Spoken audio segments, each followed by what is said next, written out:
Tech's Health and Wellness Show, where we focus on equipping you with the knowledge on health and wellness to help to ensure a more productive and healthy life for yourselves, your families, and your employees. Now, today the conversation is about addressing the pain points of an in-person clinical visit for stigmatized healthcare conditions. Now, to bring these insights, we have Sean Lowe. He's the founder of Ordinary Folk. Ordinary Folk is a Singapore-based telehealth startup that's dedicated to men's and women's health issues. Now, this is very interesting. Welcome to the show, Sean. Thank you. Thank you. Glad to be on. Now, Sean, could you give us an overview first of Ordinary Folks and what inspired you to start this business and develop it? Yeah, Ordinary Folk is a healthcare company, and what we do essentially is to launch specialized healthcare ventures to tackle specific areas of care, right? So the first one that we launched was Noah for men's health. So Noah is a men's telehealth platform specialized to target men's health conditions, right? Such as sexual health conditions, ED, PE, mental health, weight loss, the whole spectrum, right? And then we kind of launched Zoey right after that for women's health and fertility, right? So contraception, prenatal, all the way up. And for us, to answer the second part, why we do what we do is essentially we believe that the one size fits all solution for healthcare doesn't really work, right? I think as a GP, when you're treating almost everything under the sun, you need to kind of standardize, right, the kind of patient journey, because it kind of makes sense to do so. But we feel that that leaves gaps in the healthcare system that that needs to be addressed, right? And we believe in personalizing patient journeys for each patient and each condition that they're treating. Okay, and what is your footprint like at the moment besides Singapore? Yeah, we launched in Hong Kong a couple of months ago, and then we are on to our third country soon, but still in stealth. Yeah. Okay. Yes. Okay. So I want to zoom in a little bit on some of the issues that men face, which they're very reluctant to talk about in a traditional sense. So erectile dysfunction is one of them. Yes. And that's one of the things that you offer in terms of solution. And premature ejaculation as well. Yes. Tell us a little bit about how a telehealth solution like yours is able to help the ordinary person out there. Yes. I think when you look at these conditions, we kind of drill down to about three main problems that all men would face, right? The first of all is cost, right? A lot of the conditions that we treat are not covered by health insurance, right? So a lot of it is out-of-pocket spending. Right. Secondly, is the inconvenience, right, that all men face, or anyone who has to go to the doctor, right, take time out, wait in the clinic. But the third, right, which is probably going to be the most pertinent to all men, is stigma and embarrassment, right? I think when you look at conditions like this, oftentimes, as guys, as men, we have a lot of ego, right? There's machismo, like, like you cannot, and when you have ED or premature ejaculation, is straight to your manhood, right? You just feel less of a man, like you don't want to talk about it. And so what we feel and what we believe and what we've done is that, and we've created a platform to solve these issues, right? By being a telehealth platform, by being digital, we're able to reduce our fixed costs and pass us cost savings to our patients, or we're able to be more efficient, with our doctor's time as well, it reduces costs. So we solve the affordability part. We deliver medication in a really non-discrete packaging to our patient's house within 2 to 4 hours, right? So they don't have to leave the home, right? Everything's done digitally, everything can be done online, anywhere. We have patients who did their consults in gym toilets, right? So like we've kind of, created a platform and a system where it's super easy for you to get consultation. And lastly, with stigma, what we do is, we have developed a dynamic health assessment for doctors, right, and our urologists. And what this does is it takes questions that the doctor have to ask you face to face, the necessary questions, put them online, right? You answer them, and then you do your consult. So the whole consultation experience is a lot more comfortable. You're no longer answering questions like, oh, how strong are your erections, how fast you ejaculate, right? The consultation is more about the treatment, how it works, what kind of specific areas that you want to answer. So that's kind of how we plan to, that's how we tackle these three problems. Okay. Sounds good in theory, but in practice, and my research has, for this interview, has told me this, erectile dysfunction and premature ejaculations are often not just medical issues, but they are actually a lot of times relationship related. They could be stress and anxiety related, and they could be dietary related as well. So how do you, when you simplify the whole process, take care of these? Because otherwise all you're doing is then simplifying the issue, and the prescription or is a pharmaceutical. It may not necessarily need pharmaceuticals to solve the problem. Yeah, so that's where the dynamic health assessment comes in. So it's actually pretty comprehensive, and it actually covers more questions than what a normal GP will ask you during a face-to-face consult.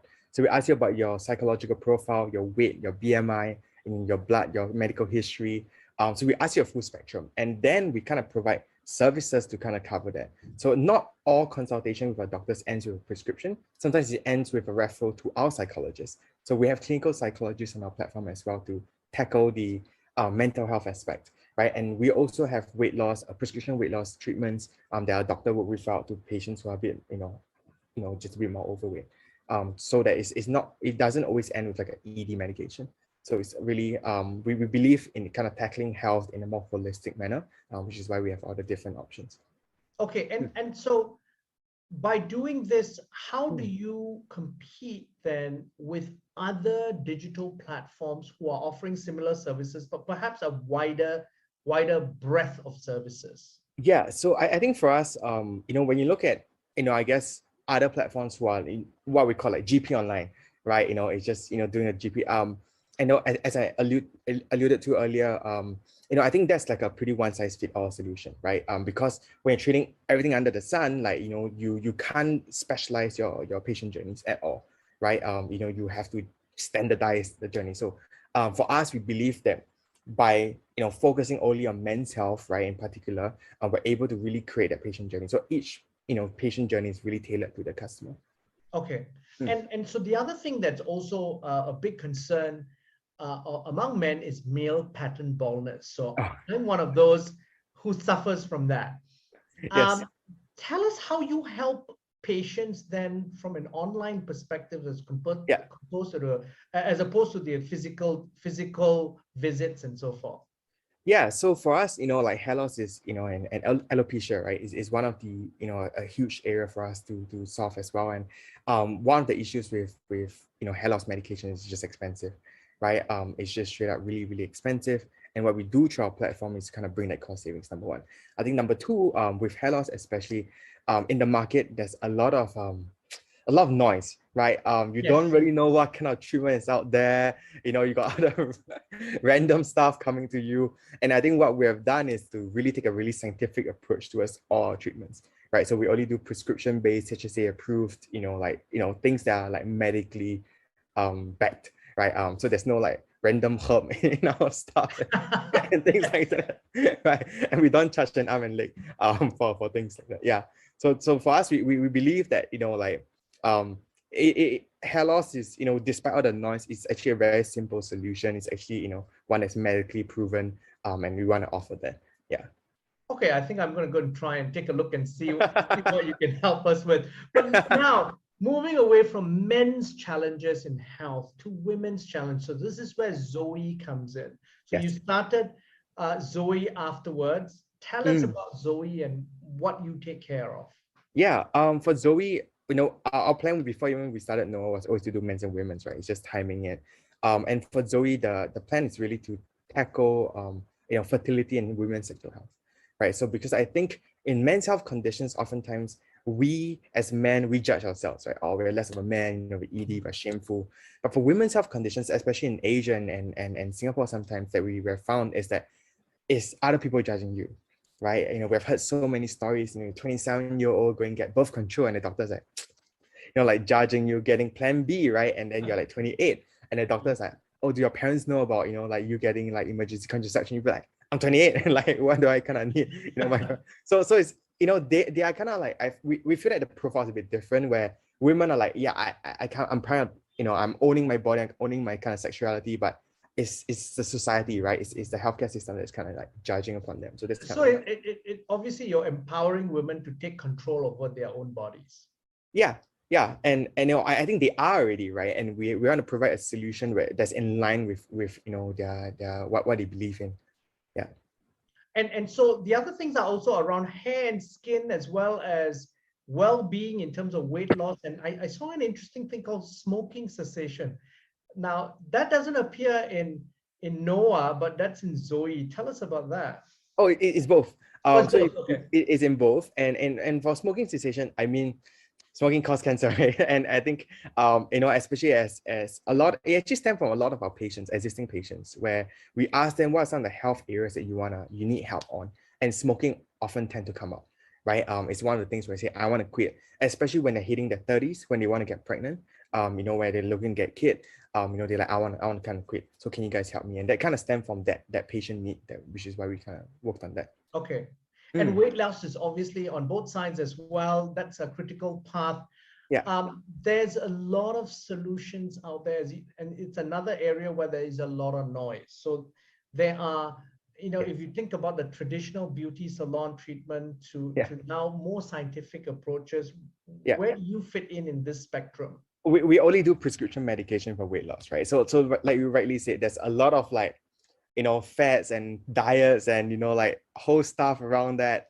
We want to strip away all of that. What is medically proven, what's, you know, what's prescription based, what's, you know, government approved, HSA approved treatments that our doctors can back. And then we do only that. And funny enough, actually weight loss was one of the things that we did in the pandemic, right? During the pandemic at the height, we had so many requests. And then we were like, all right, let's look at what's the kind of solution that we can provide. And that's kind of how we started on weight loss.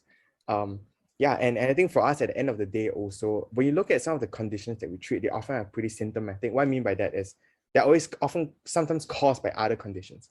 Right? So if you're finding you're really obese, you know, you have diabetes type 2, you know, sometimes it could cause ED. Right. So we're not just trying to solve the, you know, the final problem, but we are also now trying to take a step forward to kind of move towards more preventive medication as well. Mm. Okay, could you just give us an idea of where you're at as a business? I mean, what sort of consultations do you do? What kind of revenues do you have right now? And who Yeah. uses you? What does your customer profile look like? Yeah, so we can't share revenue numbers, we don't share. But we have over 50, 60,000 people on our platform right now, right? In a really short space of time. Um, When you say we 50, 60,000, what does that mean? Is that registered users. So registered users? registered Okay. users, yeah, Okay. registered users on our platform. Um, and it's still growing. We're growing quite a bit each month. So how And many consultations would you do a month? Digital consultations? oh, more than 1,000 probably. Okay. You know, at this stage. Yeah, definitely more than 1,000. Yeah, at this stage. So and you know, like Hong Kong, we just launched that's kind of ramping up as well. So we Okay. really would kind of expect that number to grow. Yeah, yeah. And in terms of growth wise, you are looking you've just raised a 5 million funding round. How are you going to deploy this capital? Yeah, so for us, I think you know, with Singapore, we want it to be as a city based cash flow positive over the next 2 years, right? That's our goal. At least for me personally, I don't believe in burning cash just for top line growth. I think the market, you know, I just don't believe that. So for us, it's really doubling down on Singapore, and you know, we have more areas of care that we're looking to target, right? And that's kind of where the capital will go. Hong Kong as well is a city that we're committed to, and we're looking to build out our whole, you know, suite of services there. And we're also launching into the third market, right? You know, in the coming 1 to 2 months. Yeah. Okay. Mm, And looking ahead also in the mm. region, what are some key trends in digital healthcare, and how are you going to take advantage of that? Yeah, I think when you look at about 2 to 3 years ago, even 4 years ago, I think you kind of see the first wave, right, of telehealth in Singapore and in Asia and South Asia, where you have a lot of doctors online, just GPs online, right? Wave one telehealth platforms. But I think we were the first in Singapore, and you know, since then, I think you see around the region there are more specialized healthcare brands or companies, right, to target specific areas of care. And I believe that over the next 1 to 2 years, there's going to be even more of the case, right? And I think you'll see more healthcare companies just really focusing on just very specific areas like diabetes, even, you know, pathology, things like that. And I also would think that the wave one telehealth tend to go in a more omni-channel strategy as well. So it's Okay. no longer just digital. Now they're going to have their own physical clinics. They want to have a mix of both. So I think it'll be quite interesting time to see over the next 2 to 3 years different models that are kind of coming out, right? And along with that, you have e-pharmacies. You have the whole suite behind telehealth, right? I think telemedicine is really just the beginning of digital healthcare in this region. Sean, it's been a fascinating conversation, but before we leave, any Mm. final words you'd like to leave us with? Yeah, if you have any conditions that we treat, you can you can always visit our sites. I'll show you it's very discreet and it's affordable. and yeah, anything, just reach out to me. My contact is always open for all feedback. Yeah, Now, Sean, thank you very much for taking your time to be on the show. thank you. I'm Brian Fernandez, and we've been speaking to Sean Lowe, the founder of Ordinary Folk, on BizTech's Health and Wellness Show.